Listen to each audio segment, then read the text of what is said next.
All right, welcome back to The Drift. We're here with our regular guest, Clint Allen from TowBoatUS and out of New Bedford, Massachusetts. And you've had a busy couple of weeks. 'Tis the season, I guess, right? Yeah. One storm after another. One storm after another. So we had one of these cyclone bomb things or whatever they call them these days come through. Old school, what do you call it? A storm, man. Just a good nor'easter, right? Good old storm, yeah. Yeah. I laughed because I talked to somebody yesterday about it, and I said now they have a name. It was an insurance agency, Right. actually, and I'm like, yeah, they've got a name for everything now. Yeah, But exactly. It was a good old storm, right. So right. after that storm, you guys get really busy. And what we're going to talk about on this podcast is what to do after the storm, after a major hurricane or just a nor'easter or the kind of activity that we just recently saw. Mm-hmm. And I guess the first question would be, we've done a few segments on how to prepare for storm, how to prepare for a hurricane, and Right. and how to get your boat ready and address your marina and everything else. So then you go away and you let the storm hit. And it's best to stay away, right? Once you've secured your lines and tied down you're not and you've gonna done beat everything Mother you can Nature. do, you're not going to beat Mother Nature. Right. When is the good time to say, all right, the storm's over? And I'm sure you would suggest wait until the storm's over. We don't need any heroes down at the marina walking on docks that are flying around Right. and rolling around. To get out there and see if your boat is okay. Look into it. Well, as soon as it's safe to do so, you should go down and assess the damage of the marina, your boat, perhaps, whatever it is. But as quickly as possible. Again, not during the storm, because you're just asking for trouble. Right. But quickly, right after the storm. First thing, I was out at after the storm, 6 o'clock in the morning. I headed out to check all my boats. So the first thing you can. Now, when do you guys sort of hunker down? So you let the storm go as well, right? Oh, yeah. Well, I mean, there are some instances where we'll go out in the storm, only if it's safe to do so. We're not going to risk. And I mean, obviously, it isn't safe to be on the water at 50-mile-an-hour winds. Right. But with our expertise, we sometimes push the envelope, and we do get underway. Again, what's safe in our eyes. And we will sometimes be out right at the height of the storm.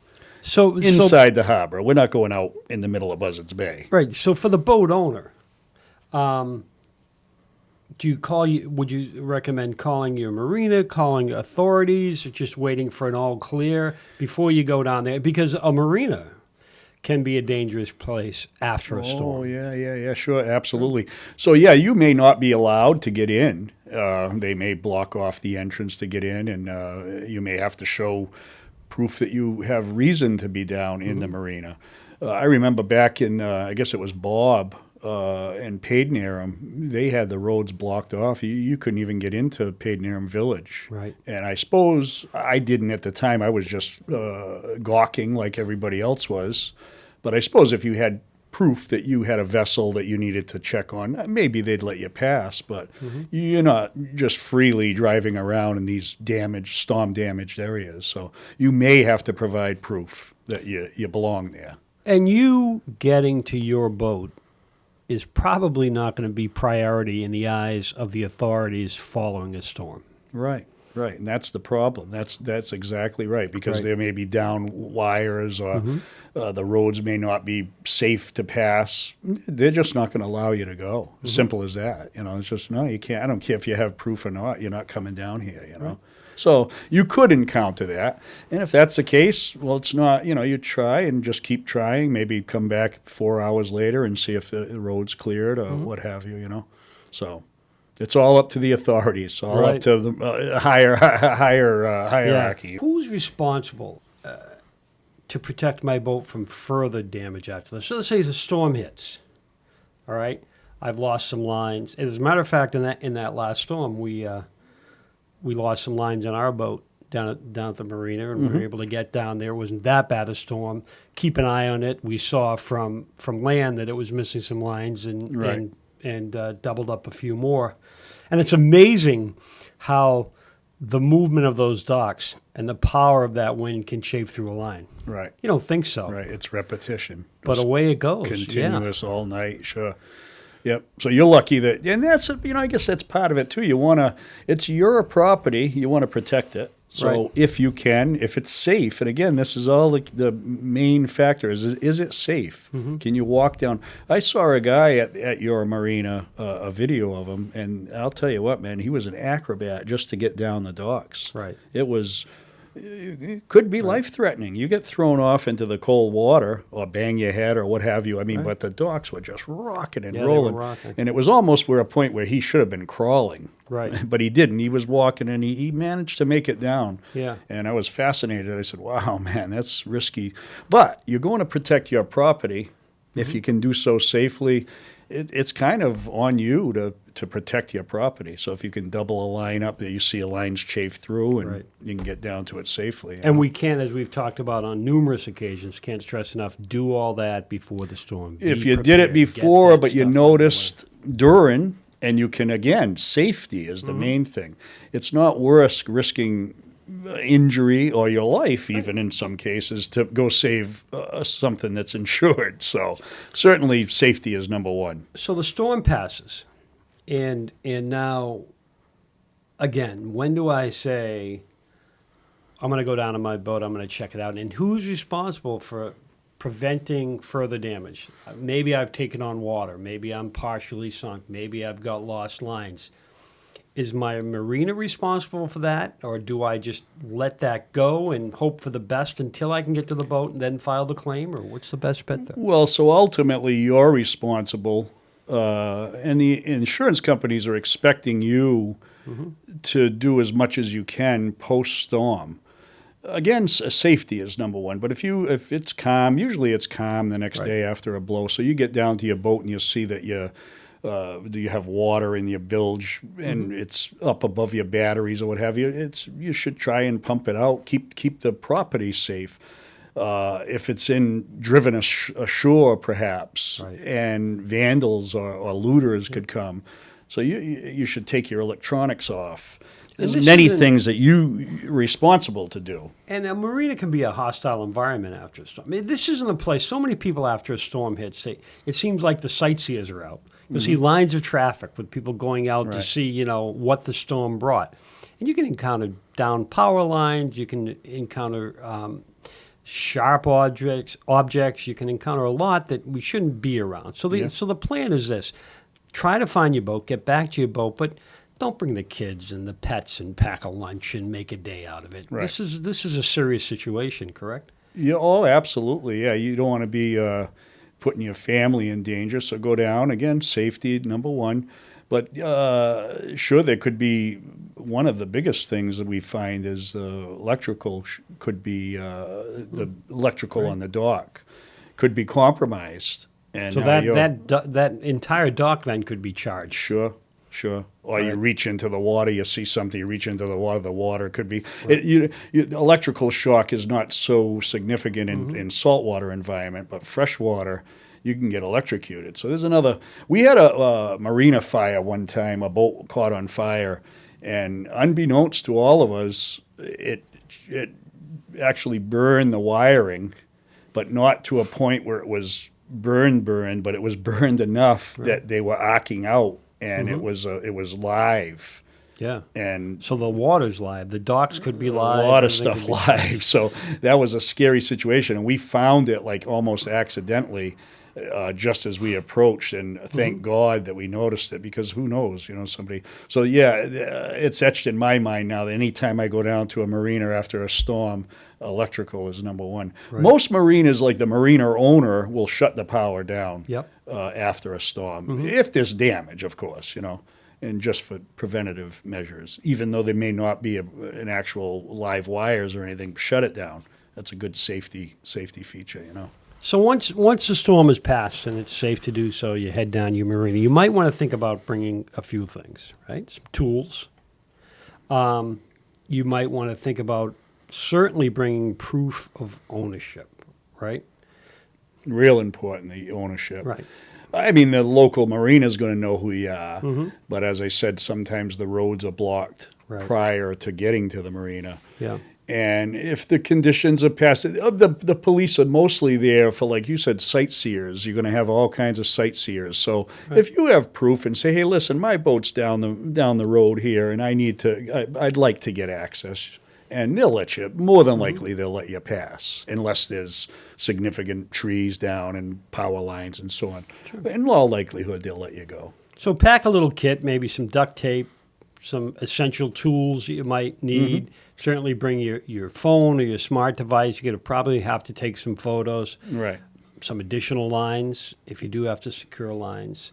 All good things to think about because you could be removing mud and salt and debris from your boat. And if you go down and your boat made it through the storm and it's unscathed, well, fantastic. But number one, you're right. If it's damaged in any way, shape, or form, pictures and call your insurance company. Yeah. Right away. First order of business and get the claim process rolling. And get some, think about, don't head down there in your shorts and Sperry's. Let's, time to work, man. some jeans, some boots, some gloves. It's time to work. Yeah, Unless you're the kind of guy that can write the check and find somebody to do it for you, but most of them are, And some are, have to go some down people there do, and, maybe it's better that they don't get involved. Right. In some cases, that your boat's in damaged and peril, maybe half sunk.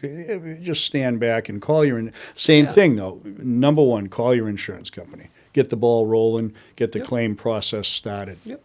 And they and companies like BoatUS and the like, they have sort of quick response teams, right? What are those teams that go out? Like they'll deploy to an area where a storm is hit, Right. and set up local shop. Catastrophic loss teams. There you go. Catastrophic loss teams. Yeah, the CAT team they call Right. them for sure. So what do those guys do? They come in and So yeah, they're surveyors in some cases, or just they know the boating industry. They know damages. What the insurance companies are looking for in a huge storm. Again, we use Florida as example. We don't get them up here, but when you have 100 boats up on the beach. These fellows will go down and start assessing what kind of damage, what needs to be done to remove the boat, in all likelihood, what kind of equipment's needed, and so on and so forth. And they get the list gun. And the next call is to the local salvage companies. Right. They know what we can do. They know what the next company can do. There are crane companies available. So that's sort of what the CAT team does in advance. Size up what kind of equipment do we need to get this all rectified. So how do you? So let's say my marina starts to work on some. I guess my question is this: so I come down to my marina. Let's say my boat has been banged around. There's some additional line. My marina has stepped in and helped out to secure some line. I'm getting some help from them. At what point do I say, "Well, hold off. Let me get my tow company or my salvage company, or let me call my insurance company," because then I could be getting billed by all of these folks who come in and try to help, so to speak. You should, as I said, the first thing you should call your insurance company and notify them. Okay. Let them Right out of the gate. Let them do the deciding on who they want to hire, because there are sometimes if you do the hiring or say, yeah, go ahead and take care of my boat, the marina you're in, their billing may not be in accordance with what the insurance company would have liked. Okay. But however, the work's been done now, so they kind of owe the marina, and it's like, geez, this bill is outrageous. We have sort of industry standards that we follow. So when we get hired by BoatUS, they kind of expect what my bill is going to be. Again, industry standards. Okay. So if you let just anybody salvage your boat, the bill could be astronomical, and the insurance company's not going to be happy. Right. So, Clint, that's a good point. Somebody comes and you think they're helping you out. They may be from your marina or from another company, and before you know it, they're hitting you with a bill that your insurance company won't take. Or you'll find that they're not really capable of doing the work properly, Right. I just, in this recent storm, we had one of the boat owners approached me, and they had, I had my game plan all set, and then all of a sudden the boat owner appeared, and they had a whole different game plan in their mind. Right. And basically I told them, I said, listen, we've been hired by BoatUS. I understand it's your boat and you own the vessel. Ultimately, you Sure. sort of are in control. But BoatUS has contacted me and they've hired me. And the reason they've hired me is because they trust me. So just relax. We're gonna get this done professionally with no damage or further damage to your vessel. I know this is it's a stressful day for a boat owner. So you're in good hands now.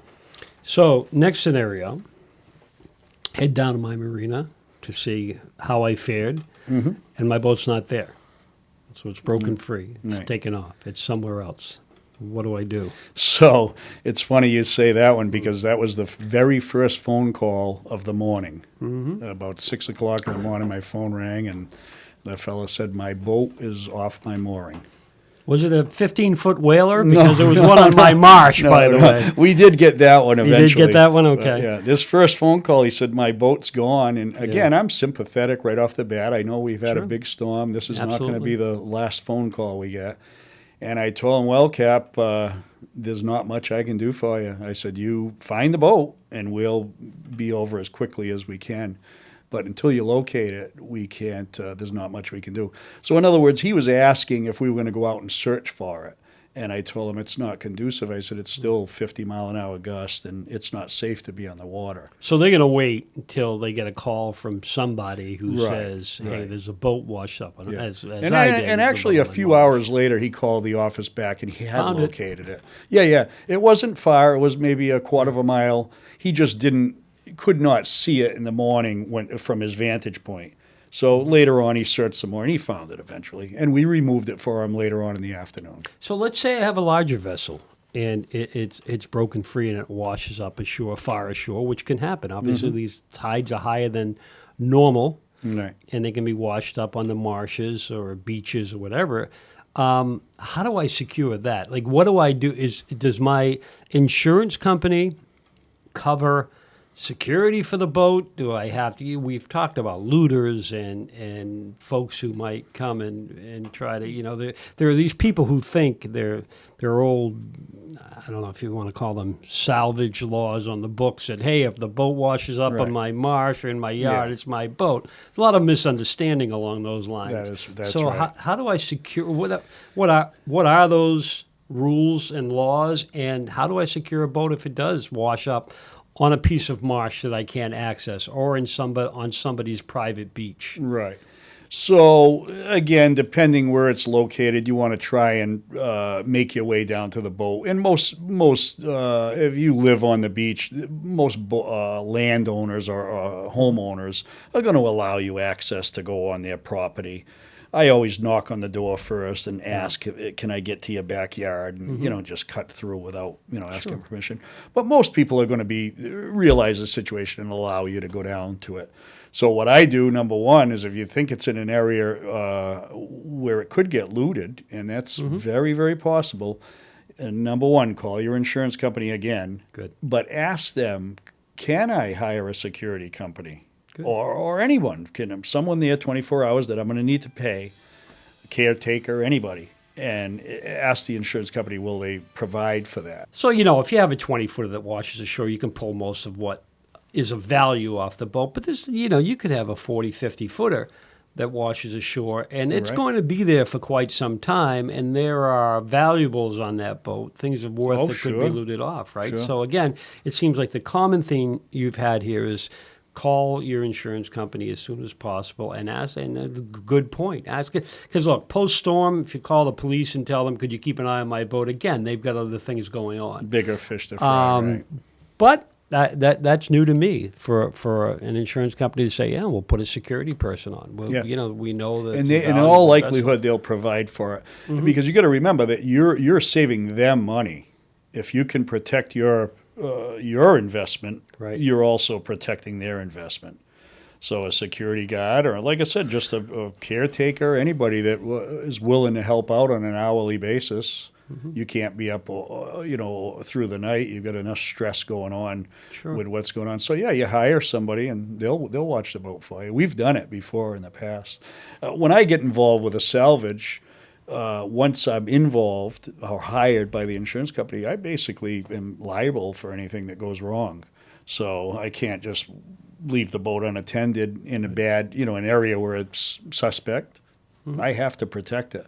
So we've hired people and had guard 24 hours until we can get to it. So then we find the boat, we assess it, we start to do the basics. Obviously, if our boat is at the marina, let's get and we're at a point where we can have access. We get aboard, probably make sure our bilge pumps are working and all the basics are done. Lines are reapplied, things are tightened up. If there's any damage, again, get in touch with the insurance company. If you feel there's still sinking issues involved, you should probably flag that as well. But then you come in. So call Towboat, call your insurance company. You guys come in and you try to get that vessel secured however you can, I would imagine, and towed back to its port or to a safe place.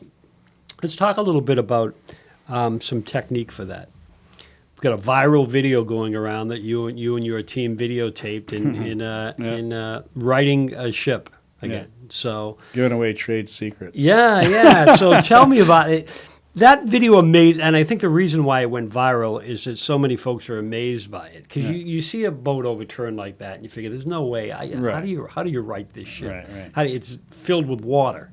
But it's not really filled with water, is it? Yes, I suppose there's some air pocket underneath, but that technique is called Parbuckling. Is the all right? Walk us through it, but don't give us away any trade secrets. You can walk us through. Yeah. But this is not just for any of the viewers at home. This is not a do-it-yourself thing. This is something for a trained towboat and captain. actually it's a pretty dangerous maneuver too as well. So you don't try it at home, And we don't post them a lot just for that reason. Next storm we'll have some fella trying to do it himself and end up sinking his own boat. It's a very, very stressful on our equipment. And the 25-foot boat was a 25-foot center console, or actually a walk-around. But that's about the limit that you can do. Okay. They start getting bigger than that. They just don't want to roll over. So you're not going to tell me how you do it? No. All right, we'll watch that video again. We'll keep a good eye on that and see how you figure it out. My cameraman it's funny, he was the diver actually that was on board with us, and he videotaped it, and he's at a nice angle after I saw it. You can't really see what I'm doing with the lines, All right. But pretty good, yeah. All right, we're going to ask our followers to comment on this post as to how you think it was done, and then Clint will tell you. He won't tell you. You're right. All right, let's talk about one last thing: indoor storage. We see some of it in New England, not as much as we see in other states and along other waterways. But so your boat's either on the hard during a storm, or stored indoor. On the hard, there can be sometimes a false sense of security, right? You're like, my boat's on land, but how close to the water is it? And is it tied down? Right? If water does come up and rise to the level that your boat's going to float off the stands, it's a possibility. Are you prepared for it?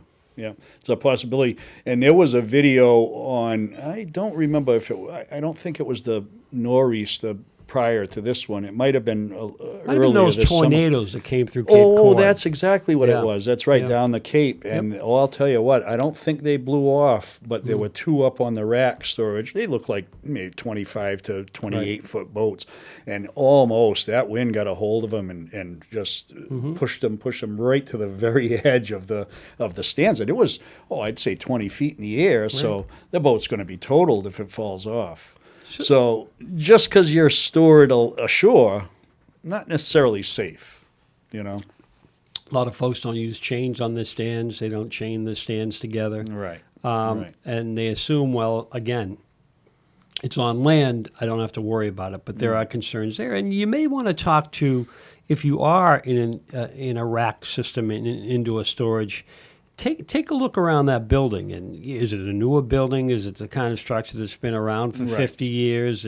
Does it look like the kind of building that could sustain a hurricane? And what are the insurance implications there too. Are you covered? Right. Does your storage company have the coverage, or is that Yeah, covered? that's right. You know, So- if you're on the hard, are you covered by Mm-hmm. your hull insurance, or so there are a lot of questions to ask. I think there's sort of a false sense of security in the And minds those of a are lot all of people. the questions you want answered prior to the Right. storm. Your boat go, yeah, right. You lose your boat. It was in hard storage, and the old time owner comes out and says, "Oh no, I don't really have insurance for that." And Right. no. So Right. Yeah. I just think it comes back to asking those basic questions all the time. Insurance. Let me figure out what my policy. You should know what your policy is and what that's Right, about. but sometimes they're confusing, and reading the policy is difficult to decipher. Sometimes it's best to call, and now you're speaking with someone and you can understand versus reading the policy. It might be some legal Right. jargon in there that you're just not familiar with. So you think you're covered, and then you realize, that you're not. I had it happen one time on one of my policies that I was making sure that I have proper protection for when a diver works for me. And I read my policy over and over, and I thought I was. And I got a insurance expert, and they said, no, you're misunderstanding the way you're reading this. And I wasn't even covered for what I thought I was. Right. But by reading it, I thought I was. And a good insurance person will be straight up with you about how much insurance you Right, need. right. I always get a little leery about that. I hate asking an insurance guy how much insurance I need because they sell insurance. But a good guy from a reputable company will give you But this you know straight what? up on Yeah, that. exactly. They're trying to sell insurance, and they're working on they're getting a percentage of selling this this policy to you. Most people are honest, but sometimes they don't know themselves. They think this and that. We had again this storm. It happens every time or every year. We had a fella that had a rider on his homeowner's policy, and his boat sank up in Westport, and he wasn't properly covered. Yeah. And he had some out-of-pocket expense. And his parting words to me after everything squared away, we raised the boat, and he said, "I'll never do that. It'll never happen again. I made a mistake putting a rider on my homeowner's policy." And we try to reach out to as many people as we can ahead of time at boat shows and stuff like Sure. that. If the subject comes up, I said, "Don't get a homeowner's policy." I mean, I work for BoatUS. And it's not the reason that I suggest BoatUS to everyone. I suggest getting a BoatUS insurance policy because it's the best in the industry. You're fully covered Absolutely. when the event happens, not, oh, well, that's not covered, or this isn't covered. At the cost of a couple of dinners at the marina. That's right. Really, when That's you think right. about it. But the policy is based, it's a true, the word I use, it's a true marine policy. Right. And a lot of the other policies may be a marine policy, but this has been neglected or that's been neglected. BoatUS is in the business of insuring boats. So I at least tell people, at least go get a bid from them and find out, but you want to be covered properly. And again, I told this fella I felt bad. You don't want to find out after the fact that you weren't properly insured. So do it from day one. Well, Clint, let's hope we never have to use any of this information that we just gained on this discussion. Right. All right. Right. Yeah, let's hope so, right? And you're still not going to tell me how you write No, that's a trade secret, right? I'll have to kill you. All right, Clint, great. Clint Allen, Yeah. TowBoatUS, here all the time with us. Thanks for joining us. Thank you so much. Thanks for the invitation. No problem. Presented by Sociable, original social media programming.